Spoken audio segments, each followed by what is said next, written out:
Good afternoon. I'm Monisa Cline here at the GBTA broadcast studio, and joining me here today, all the way from London, is Dr. Simon Worrell, Global Medical Director for Collinson.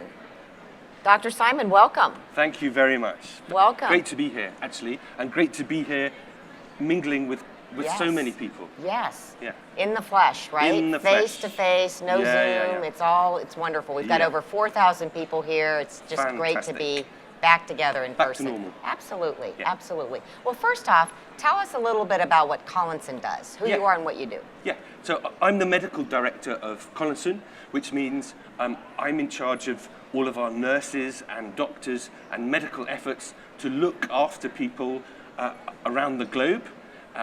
If you are an employee of a very large company and that were sent to let's say Kenya for 4 months, then if something happened to you, a heart attack, road traffic accident, we would take care of you, and you wouldn't need to move, of course, from the excellent hospitals in Kenya, but we would absolutely ensure that everything goes very well for you as possible. Excellent. Okay, well, thanks for enlightening me on Yes. that.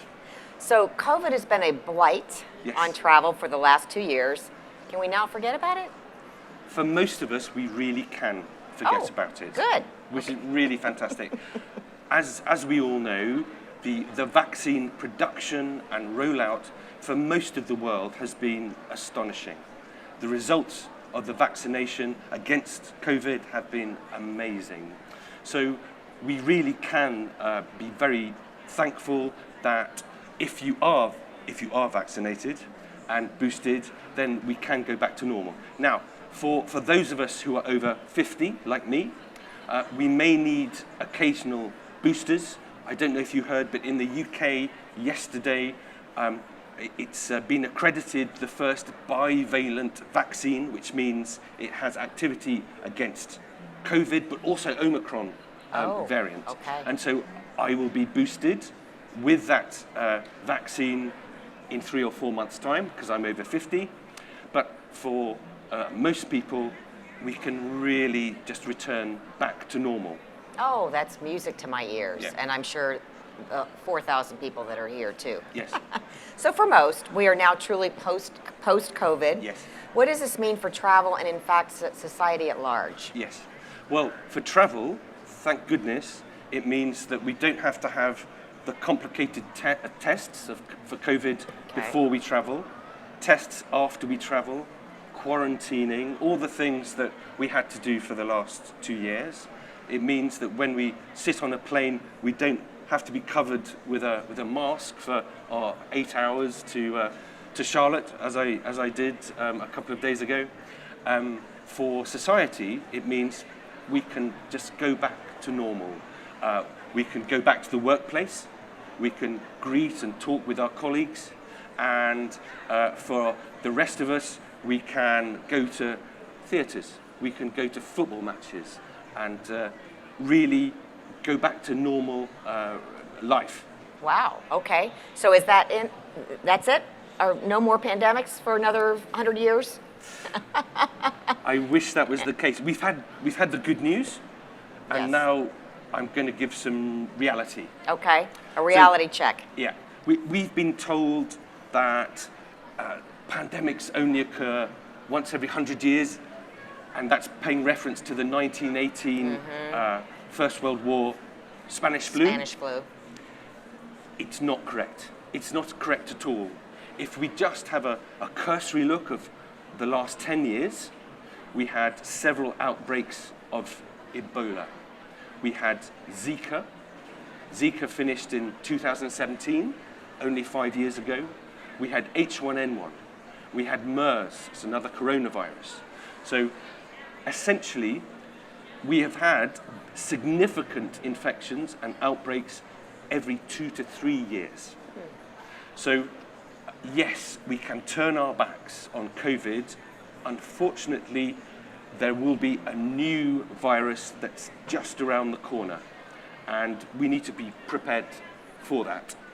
Given these threats, what can assistance companies do to help reduce travel risk going forward? Well, the last 2 years have really been incredibly helpful. We've learned a lot, right? Sorry? We've learned a lot.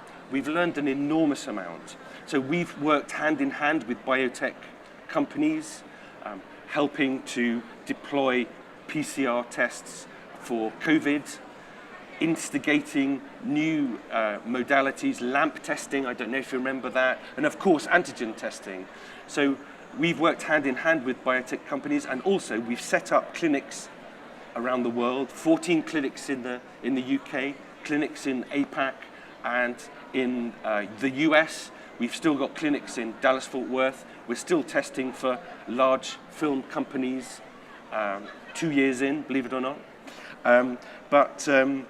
And what we've learned is that when the next virus comes, the biotech companies that we work with will be able to get a PCR test within 3 to 4 weeks of the sequence being available.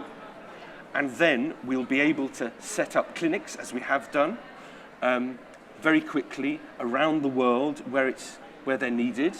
We'll be able to test, we'll be able to quarantine, we'll be able to treat, and when the vaccination comes for the new virus, we'll be able to vaccinate as well. I mean, we'll be able to do the normal things an assistance company does as well, and that is we'll be able to advise, boots on the ground when people become unwell, and give sure help in time of need. But when the next pandemic comes, we will be better armed, Better prepared. better prepared. And able to act more quickly. Yes. Good. So it's bad news, but we're in a much Better stronger place. Great. Yeah. Dr. Simon Worrell, it's a great pleasure to meet you. Very nice to meet you. Thank you for spending some time with me in the studio and talking a little bit about Collinson and what you see going forward. Yeah. Thank you. Thank you very much. I'm Monisa Cline here at the GBTA broadcast studio.